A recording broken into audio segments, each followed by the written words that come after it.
নমস্কার, আমি নিমাই আচার্য। কিছু কিছু মানুষের মনের মানুষ থাকে বা পছন্দের মানুষ থাকে, যারা আপনাকে বা যে আপনাকে প্রচুর ভালোবাসে। একটা সময় ছিল দুজনে একসঙ্গে মৃত্যুবরণ করতে রাজি ছিল এবং সে কখনোই আপনার হাত ছাড়বে না, এই কথাটি আপনাকে দিয়েছিল। কিন্তু এখন দেখা যাচ্ছে সে কোনো তৃতীয় ব্যক্তির সঙ্গে সম্পর্কে জড়িয়ে পড়েছে, যার কারণে আপনি প্রচুর মনে আঘাত পাচ্ছেন বা বিভিন্নভাবে চেষ্টা করেও তাকে আপনি আপনার কাছে ফিরিয়ে আনতে পারছেন না। তো আমি একটি ছোট্ট রেমেডি বলবো বা উপায় বলবো। দেখুন, তন্ত্র মানেই মনে ভক্তি আর বিশ্বাস। যেভাবে বলবো সেভাবে যদি সঠিকভাবে মনে ভক্তি আর বিশ্বাস নিয়ে করতে পারেন, অবশ্যই তার রেসপন্স বা রেজাল্ট আপনি 100% পাবেন। তো আপনাকে কি করতে হবে?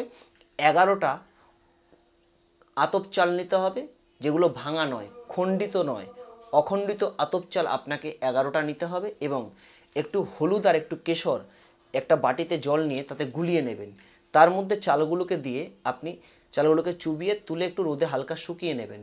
নেওয়ার পর যে কোনো কাঁটা জাতীয় গাছ ছাড়া যে গাছগুলো আছে, কাঁটা জাতীয় গাছ নয়, কাঁটা জাতীয় ছাড়া যে গাছগুলো রয়েছে সেই গাছের গোড়াতে এসে শনিবার দিন টোটকাটি আপনারা করবেন। শনিবার সন্ধ্যাবেলায় সেই গাছের গোড়াতে এসে আপনি আপনার মনস্কামনাটা প্রথমে নিজের মনে মনে 3বার বলে নেবেন।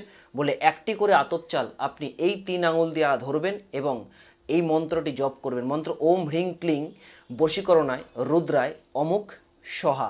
অমুক স্থলে যাকে বশীকরণ করবেন আপনার প্রিয় মানুষের নামটা বা প্রেমিক প্রেমিকার নাম যাকেই করেন না কেন তার নামটা বলে মন্ত্রটি আপনি জপ করে গাছের গোড়ায় রেখে দেবেন। এই প্রক্রিয়া 11টি চালকে করেই আপনি মন্ত্র জপ করেই ওই গাছের গোড়ায় রেখে দিন, কাঁটা ছাড়া যে গাছগুলো রয়েছে।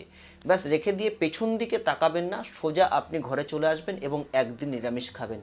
উপায়টি যদি আপনি সঠিকভাবে মনে বিশ্বাস আর ভক্তি সহকারে করতে পারেন, অবশ্যই যাকে বশীকরণ করছেন সে আপনার কাছে বশীভূত হতে বাধ্য হবে। নমস্কার, জয় মা তারা।